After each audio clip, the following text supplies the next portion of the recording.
문 정권이 지난 금요일 날 개각을 발표했습니다. 장관급 10여 명을 개각했는데요. 그 중에서 법무부 장관 조국, 그리고 공정위원장 조성우, 방통위원장 한상혁, 그리고 민주평통 부의장 정세현 등이 특히 돋보입니다. 이걸 보면 방금 이야기한 이 네 사람, 조국, 조성우, 한상혁, 그리고 정세현, 이 네 명이 그야말로 문 정권의 향후 지금 총선까지의 강경 드라이버를 상징하는 사람인데요. 조국은 검찰총장과 더불어서 향후 사정 드라이버를 주도해 갈 거고요. 조성욱은 이 여자 교수입니다. 그런데 흔히 재벌 전문가라는 김상조 못지않은 재벌 개혁론자다, 이렇게 알려지고 있습니다. 김상조의 대학 1년 후배라고 해요. 서울대 경제학과요. 그리고 두 사람이 대기업 재벌에 대한 공감대가 거의 비슷하다라는 겁니다. 그래서 이 김상조가 조성욱을 이렇게 밀었다. 그래서 조성욱은 되자 말자 재벌이 가난한 집 마다들의 의무를 해야 된다, 이렇게 지금 말하고 있습니다. 그래서 중소기업 동생들 희생으로 성공했다. 대기업에 대한 엄정한 법 집행을 강조했고요. IMF 외환위기의 궁극적인 원인이 재벌의 낙후된 기업 지배 구조에서 왔다, 지금 그렇게 말을 하고 있습니다. 그래서 지금 총선에서 조성욱을 앞세워서 더 강한 논조로 재벌개혁을 밀어붙이고 그걸 가지고 표를 얻겠다, 젊은 사람들 표를 얻겠다, 이것이 문 정권의 기조라고 우리가 볼 수 있습니다. 저런 전번에 서울중앙지검장이 취임사에서 공정한 경쟁이라는 말을 했는데요. 자, 재벌이 가난한 집 마다들의 의무를 해야 된다. 재벌은 자기 회사만 창조하고 혁신적 아이디어로, 한마디로 공급 측면에서의 기술 혁신과 또 더 나아가서 공급 측면에서의 이 효율성을 부과시키는 역할만 하면 됩니다. 그 과정에서의 잘못된 부분은 발생했을 때 그냥 법대로 처리하면 되는 거예요. 자, 이제 대한민국에서 재벌을 바라보는 시각을 저는 바꿔야 된다고 봅니다. 과거는 재벌이 대한민국을 먹여 살리고 또 솔직히 엄청난 역할을 했지만은 이제 재벌이라고 고용을 많이 하는 것도 아니고 또 재벌의 상당수는 해외 기반을 둔 생산을 하고 있습니다. 자, 그런데 국내에서는 지금 민노총이나 한국노총의 문제를 처리하지 못하고 정권이 방치하거나 오히려 그들을 지원하고 있습니다. 자, 이런 상황에서 혁신이 이루어지기는 어려운 상황입니다. 그러니까 당분간은 그냥 탈법, 불법이 발생했을 때 거기에 대한 책임만 이야기를 하면 되지, 재벌이 옛날처럼 대한민국의 경제의 주축도 아니고 그리고 경제 구조도 급격하게 바뀌어가는 속에서 가난한 집에 마다들 의무를 해야 될 이유는 없다고 저는 보고 있습니다. 오늘날 재벌이 발생하기까지 인적, 물적 자원을 몰아줘서 경제 구성원의 희생이 있었다지만, 그럼 하나 물어봅시다. 저는 재벌 편드는 사람이 아닌 걸 잘 알 겁니다. 그러면 인적, 물적 자원을 몰아준 사람은 공짜로 몰아줬습니까? 아니, 재벌 회사에 인적 자원을 몰아준 사람은 월급 안 벌고 돈 안 벌었습니까? 재벌 회사에 물적 자원을 몰아준 사람은 돈 안 벌었습니까? 그러니까 초창기에 그야말로 자원이 한정되어 있을 때 선별해서 불균형 성장을 할 수밖에 없었을 때 저 재벌이, 특정 재벌들이 특혜를 받았다, 그거는 인정합니다. 그렇지만은 그 특혜를 가지고 그 재벌의 성격을 무한대로 무한정 규정해서는 안 된다는 겁니다. 이제 재벌이 혁신을 통해서 공급 측면에서의 개혁을 하는 것이 대한민국의 지금 경제 위기를 돌파하는데 훨씬 쉽다. 문 정권은 자꾸 수요 측면에서 개인저식으로 소득주도 성장도 결국 그런 개인저식 지금 경제 정책의 하나입니다. 그래서 노동자층의 소득을 늘려줘서 그것이 성장이 지속되도록 하겠다. 결국 개인저식의 수요에 초점을 두는 방식이죠. 그런데 지금 대한민국의 경제는 수요에 초점을 두는 방식이 아니라 공급 측면에서의 혁신, 그리고 공급 측면에서의 효율화, 이런 것들이 일어나서 그야말로 공급에서의 변화가 대한민국 경제의 새로운 흐름을 이끌어 가야 된다, 이렇게 봅니다. 그런 상황에서 과거 6, 7, 80년대식의 재벌이 가난한 집에서 맏아들 혼자 몰아줘서 서울대학 나와서 판사, 검사 됐으면 나머지 집안의 어려운 애들 다 책임져야 된다, 이런 이야기를 한다라는 것은 경제를 그야말로 역사로 파악하는 부분이다. 경제는 역사가 아니고 현재 진행형입니다. 지금 이 재벌이 탈법을 하거나 불법을 했을 때는 가차없이 처벌해야 되지만은 재벌에게 역사성을 보태서는 안 된다. 그 이야기를 제가 분명히 하고 싶어요. 자, 조국이 재벌을 갖다가 마몬이라고 그랬대요. 조국은 2010년에 진보 집권 플랜이라는 책에서 당연히 국가가 나서서 일자리를 창출해야 된다. 검찰, 국세청, 공정위가 움직일 거라는 암시를 던져도 대기업은 신규 채용을 늘릴 것이다. 자, 이런 사고를 하는 사람이 자유시장 경제 국가의 법무장관을 한다. 자, 재벌은 돈이 무한정으로 있고 얼마든지 필요 없는 인력도 겁을 주면 고용할 수 있는 능력이 있다. 이게 무슨 사회주의식 계획경제를 이야기를 하는 겁니까?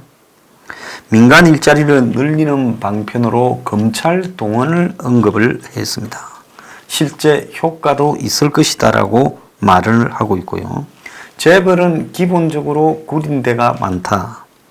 그러면서 조국 대한민국에 고한다라는 책에서는 북한 권력이 3대 세습되고 있듯이 삼성의 권력도 3대 세습되고 있다.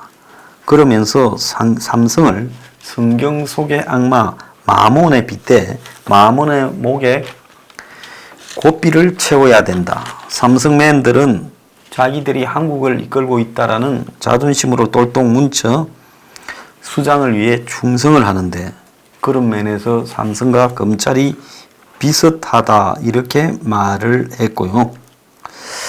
자, 그래서 조국 또한 지금 앞으로 어떻게 지금 재벌 개혁 등을 칼날을 휘두를 건지 뻔하게 지금 짐작이 되고 있습니다.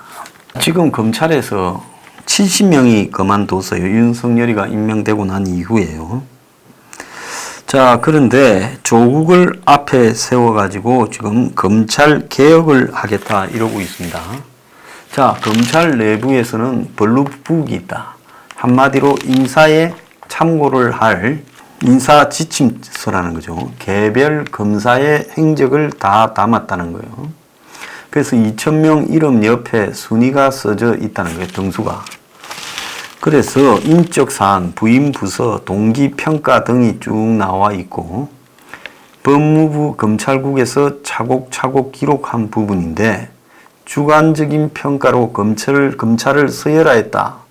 이런 지적도 있고 2,000명의 합리적인 관리 평가 제도다. 이런 시각도 있습니다. 자, 인사는 아무리 공정하게 해도 불만이 있기 때문에 자, 검찰 인사만큼은 기록을 철저하게 해서 그 기록에 따라 하는 것이 좋다. 이래서 지금까지 법무부 검찰국에서 이 기록 카드를 가지고 블루북이라고 부르는데요. 여기에 개별 검사의 모든 행적, 또 성적, 또 주변 선후배의 평가 이런 것들이 다 있다고 합니다. 자, 그래서 인사를 원칙적으로 하려고 하는 객관하다 하지만은 이것이 검찰의 서열화를 부추겼다 이런 평가도 있는데 어쨌든 조국이 이렇게 나오면서 지금 검찰에 대한 완전히 치고 흔드는 지금 일종의 수단이 되었다. 그래서 검찰에 나갈 사람들은 다 나가라고 사실상 압박을 하고 있는 일이 지금 벌어지고 있다는 겁니다. 자, 조국이 지금 이제 청문회를 앞두고 있는데 윤석열이가 통과되고 나면서 조국 같은 경우에는 아무런 지금 거리낌이 없겠죠. 자신의 가득 차 있을 겁니다. 자, 그런데 이 조국을 자기 대권으로 가는 과정에서 이번에 법무장관을 시키고 그 과정에서 인사청문회를 통과시키면 이후에 총선이 끝나면 아마 조국을 총리로 시킬 거라고 저는 보고 있습니다. 그렇게 되면 총리 인사청문회도 마찬가지로 쉽게 통과할 수 있겠죠. 자, 그렇게 가는 과정에서 한국당이 조국을 겨냥해서 과연 제대로 된 목소리를 높일 수 있겠느냐? 조국은 그렇게 못할 것이라고 자신을 하고 있습니다.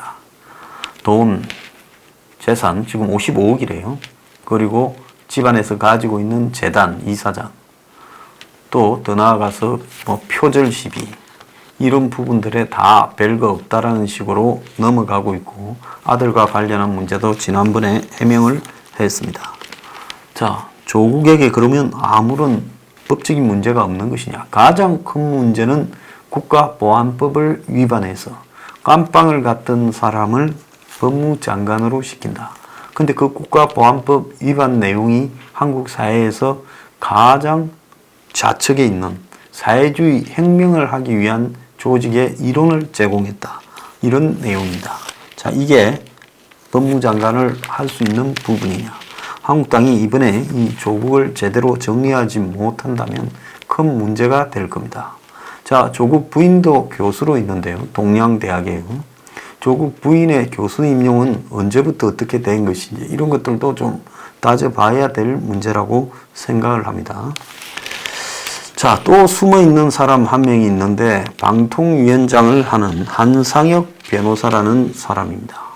자, 이 사람을 앉힌 거는 유튜브 두들겨 잡아라고 하는 문 정권이 바라보면 소위 가짜 뉴스라고 일컬어지는 보수 쪽의 유튜브 청소용으로 임명한 인물입니다.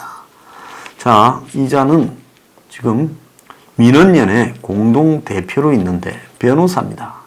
변호사임에도 불구하고 가짜 뉴스와 관련된 부분에 진보 성향의 언론 전문 변호사다. 그래서 민원연이 지금까지 보수 신문의 보도나 모니터링 이런 부분을 해와가지고 잘못된 부분은 계속 지적을 해왔죠. 특히 종편에 있어서 패널들의 발언들도 모니터링을 해왔습니다.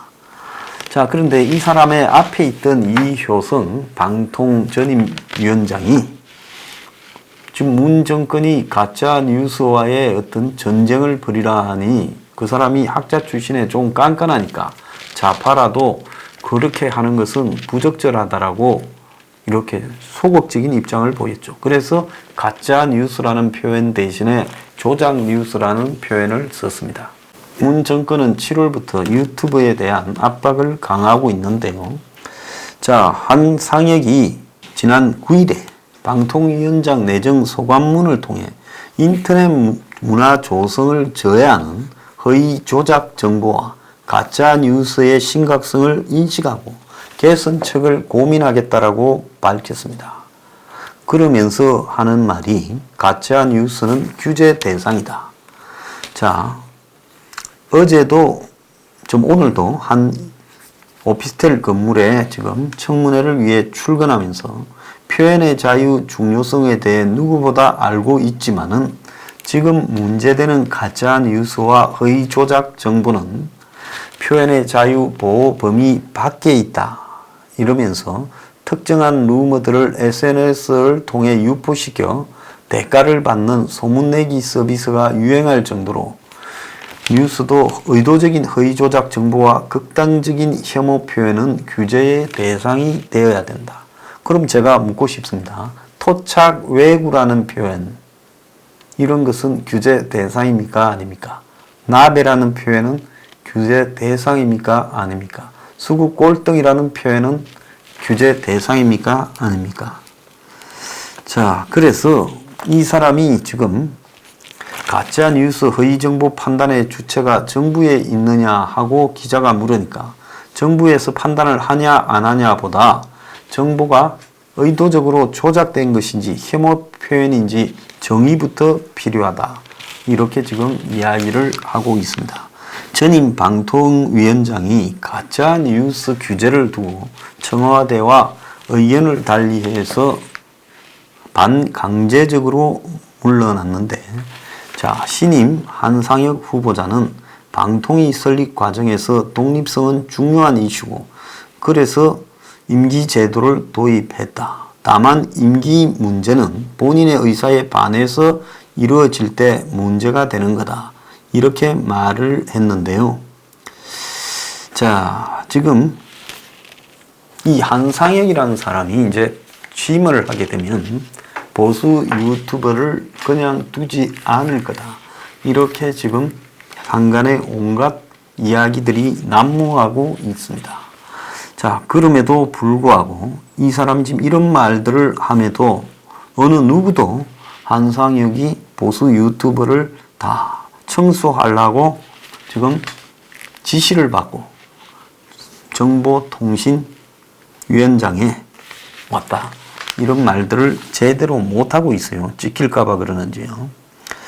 자, 그래서 미디어의 공공성 강화라는 이 지금 명분 속에 실제 그 공공성은 문 정권을 위해서 그야말로 불편한 미디어들을 없애버리는 공공성이라면 그것은 공공성이라고 할 수 없다 보고 있습니다.